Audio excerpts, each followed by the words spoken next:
segundo de primero y bienvenido a una edición más de Clases en Pijama, una de las poquitas que nos quedan, que esto ya huele a veranito, como dijimos en el episodio anterior.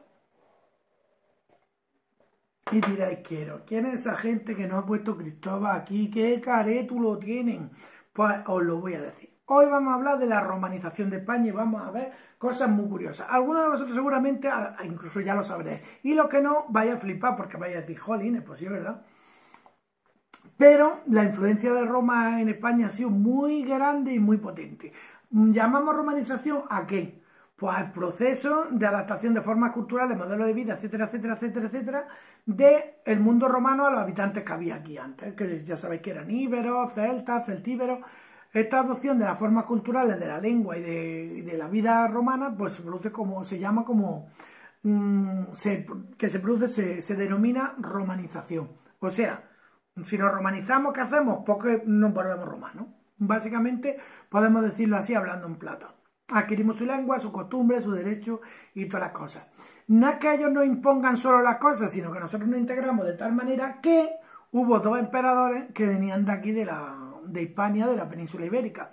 El primero fue Trajano, que es el que está más arriba, que es fácilmente reconocible porque tiene una franja de frente muy estrecha. Entonces las esculturas se reconocen rápidamente.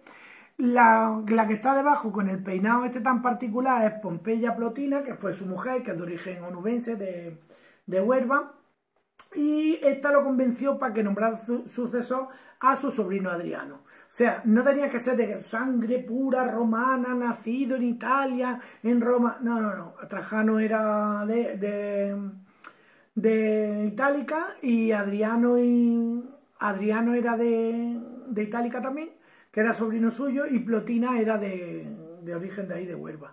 O sea que, digamos que nosotros estábamos tan integrados en el imperio que éramos una provincia más, pues que de aquí también salieron grandes personajes y grandes emperadores. Séneca también, por ejemplo. Entonces, la hispanización, la romanización de Hispania, o sea, la romanización de España, pues vamos a estudiarla en algunos aspectos. Vamos a estudiar primero el urbanismo romano. Ya hemos dicho 62,3 veces que la cultura romana era una cultura urbana. ¿Qué quiere decir con esto? Que sí, porque lo que hemos dicho antes, que había agricultura, había de todo, pero el centro administrativo, cultural, etcétera, etcétera, donde se concentraba gran parte de la población, era en las ciudades.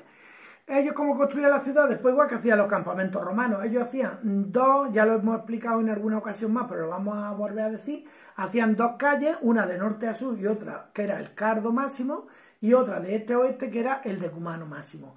Estas dos hacían una forma de cruz, que lo tenéis aquí, Cardo, Decumano, y en donde se cruzan estas dos calles se abría una plaza central. Esta plaza central era el foro, y en el foro estaba lo que era el templo principal, estaba la basílica, la curia, estaban los edificios religiosos, los edificios políticos, los edificios conmemorativos y también estaban los edificios de ocio. Los edificios de ocio estaban un poquillo más a la afuera, pero en lo que es la plaza estaban esos. Y ahora vosotros pensáis en Guarromán o pensáis en Linares. ¿Qué tenemos en Linares? Tú llegas a la plaza del Ayuntamiento de Linares y tenemos edificios religiosos, ahí está, Santa María la Mayor, la tenemos arriba de todo el parking. Edificios políticos, claro, edificios políticos, tenemos el Ayuntamiento de Linares y al lado tenemos la Delegación de Hacienda.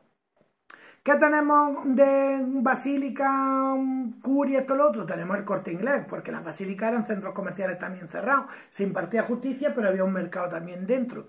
¿Y dónde iba la gente allí a relacionarse? Como hemos visto en actividades anteriores, pues allí. Pues veis que tenemos la misma estructura y que tenemos la misma de esto. En Guarromán, ¿qué tenemos? En la plaza del ayuntamiento, ¿qué tenemos?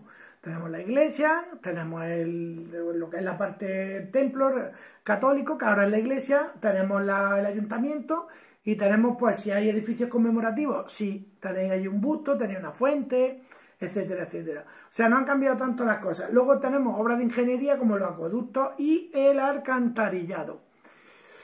Eso es lo que tenemos también. Y ahí tenéis un maravilloso de esto que luego lo vamos a trabajar con alguna actividad. Arriba tenemos el acueducto de Segovia, que sigue en pie, y que tiene la canalización de agua arriba del todo y luego las estructuras de arcos pues están para salvar los desniveles. El agua tenía que ir discurriendo y ya sabéis que cuando venía un valle, venía algo, pues para salvar esta, porque el agua luego cuesta arriba no iba a subir.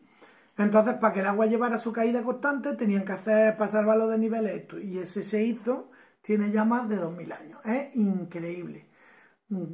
Si lo veis es que se te pone el vello de punta. De la adopción de la cultura romana, pues tenemos varias cosas. Por un lado tenemos la lengua en latín, que se convirtió en la lengua que utilizaban los pueblos de Hispania, y aunque pervivieron algunos idiomas íberos y celtas, el latín hablado pues conservó palabras y sonidos de estos idiomas. Por ejemplo, una palabra muy normal que conservamos de estos idiomas, perro. Tenemos, por ejemplo, la palabra izquierda, que viene del vasco. Quedan algunas palabras y quedan algunas, sobre todo las más corrientes, como lo que es perro. Porque lo que hemos dicho en el episodio anterior de Canarias, canis, perro en latín. Nosotros conservamos la palabra prerromana, que es perro. Y hay algunas verduras, algunas cosas, otras vienen del mundo árabe cuando estuvieron aquí. Y algunos sonidos y alguna forma de hablar que se han quedado también. Por ejemplo, los dictongos, ¿me entiendes? Nosotros decimos César, ellos decían Caesar, cielo, decían Caelum.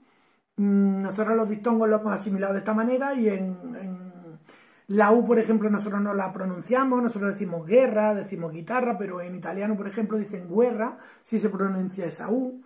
Y lo hemos adaptado un poquillo, por eso el español es distinto del francés o es distinto del portugués.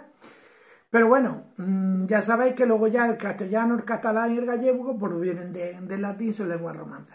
El derecho romano fue una de las grandes aportaciones de los romanos también, porque se ordena la vida de los habitantes de España y se distingue otra vez, por primera vez, un derecho público que regula la relación entre el Estado y los ciudadanos. Un cuerpo de leyes que dice lo que el Estado puede hacer o lo que no puede hacer, y lo que tú tienes derecho a hacer o lo que no tienes derecho a hacer.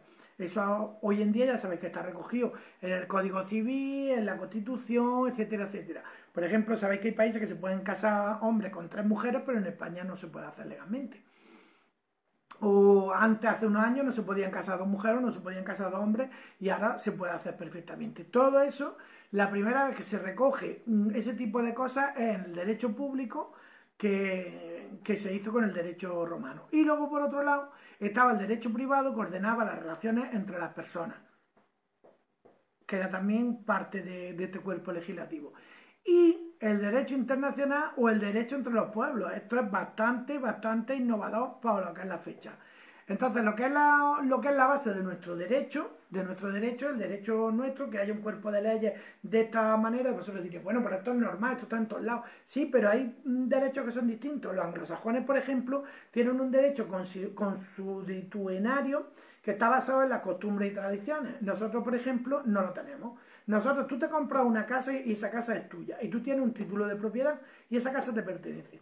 Si esa casa tú la vendes, o sea, la puedes vender, la puedes comprar, se la puedes dejar a tu hijo o la puedes dejar cerrada. Si se queda cerrada y se hunde, eso es asunto tuyo. ¿Me entiendes o no? Pero esa casa es tuya aunque pasen 500 años, ¿no? Pero en cambio, en el derecho consuetudinario, si esa casa tú la abandonas, te vas, la abandonas, no te la robas ni esto y lo otro, tú la abandonas, te vas a vivir fuera, tú ahora te vas a Roma a vivir y tú dejas esta casa cerrada, ya resulta que se mete una familia y está viviendo durante X años. En las tradiciones de derecho consuetudinario, si demuestra que tú has vivido 30 años en esa casa, la casa pasa a pertenecerte a ti. Por ejemplo, es bastante distinto, el derecho romano es bastante distinto de otros sistemas de derecho que para nosotros es natural tener propiedad privada y que sea tuya. Pero hay otro tipo de derecho que para nosotros es un poco diferente. ¿Qué nos vino también más? Pues nos vino el cristianismo. El cristianismo se expande, pues igual que los demás aspectos de la romanización. A partir del siglo III ya sabéis que se hace la religión con el edicto de Tesalónica. Se hace primero el edicto de Milán, que se consiente en el 313, en el siglo IV a principios, pero luego, a finales de siglo, pues se convierte en la religión oficial, con Teodosio, que también era de origen hispano. Hay una crisis del imperio y la iglesia, pues digamos que es lo que mantiene un poco la estructura del imperio romano. Es la única que es capaz de conservar la cultura y las instituciones del imperio romano. Toda la cristianización pues es indispensable y es súper importante para la futura historia de España, sobre todo en la época medieval, que ya lo veremos el año que viene el segundo. Otra cosa que os dije que os iba a gustar mucho, por lo menos a mí me llamó mucho la atención, ya os lo dije, había 2 meses, el mes de julio y el mes de agosto, que estaban consagrados a, a julio y a agosto. Pero los demás meses también tienen origen romano, tienen el orden numérico. Había 10 meses, los nombres de los meses, pues ya sabéis, enero, nos tendríamos que ir al latín para verlo, January, que era en el libro pone Juno, pero en realidad no es Juno, es Jano. Es el dios de los principios, es un dios que tiene dos caras. Juno es el del mes de junio. Pero bueno, da lo mismo. El caso que el héroe es January, que es el dios de los comienzos, julio lo tenemos, y luego tenemos septiembre, que era el séptimo mes, octubre, que era el octavo mes, noviembre, que era el noveno mes, y diciembre, que era el 10º mes. ¿Por qué era el 10º mes? Porque ya sabéis que el año romano empezaba en primavera. Ellos empezaban el año, no empezaban el 1 de enero, sino empezaban cuando empezaba la primavera, el 21 de enero. Entonces, para ellos ese mes, el diciembre era el 10º, enero era el 11º, febrero era el 12º y el mes de marzo era el primero. Entonces iban por orden y tenían esos nombres, primero, segundo, tercero, y algunos que tenían nombres propios, como los que pusieron de los emperadores, que todavía los tenemos. O sea, cuando llega el mes de julio, estamos de vacaciones, el mes de julio se llama julio por Julio César y agosto por el emperador Augusto, el primero. Los días de la semana, como los planetas: la luna, martes, miércoles, Mercurio, jueves, Júpiter, viernes, Venus, sábado, nosotros sábado tenemos el nombre de una fiesta que había judía, el Sabbat, pero si volvemos al inglés tenemos la misma. ¿Cómo se dice sábado en inglés? Saturday. ¿Y cómo se dice domingo? Sunday, o sea, el día de Saturno y el día del Sol. Sunday, Saturday. Monday, el día de la luna, igual que en español, y así. Así que los días de la semana también son dioses de la mitología romana. Estos dioses ya sabéis que tienen su correspondencia también con los dioses griegos. Pero ya lo sabéis, pensad que cuando estamos el lunes estamos conmemorando el día de la luna, el día de la diosa luna, el día de Marte, que era el dios de la guerra, el día de Mercurio, el miércoles, que era el dios del comercio, de los transportes, etcétera, el día de Júpiter, el jueves, etcétera, y el día del amor, el viernes, el día de Saturno y el día del Sol. Así que también los 12 signos del zodiaco tienen origen romano, y ya os dije que iba a ser bastante curioso esto de la romanización. Nos quedamos en esta parte y el próximo día seguimos viendo bastantes curiosidades y vamos a ver también monumentos y patrimonio que nos han dejado los romanos, aparte del que ya hemos visto, el acueducto de Segovia. Vamos a ver maravillas de las maravillas que nos han dejado los romanos aquí en la península ibérica. Ahora vamos a trabajar una actividad de un poquito para trabajar la provincia, que esto es como la matrícula antigua de Navarra. Esto para vosotros es pan comido ya y sin tostar. Bueno, nos vemos el próximo día. Adiós. Bueno, no nos vemos, pero ahí que estamos viendo el vídeo. Adiós.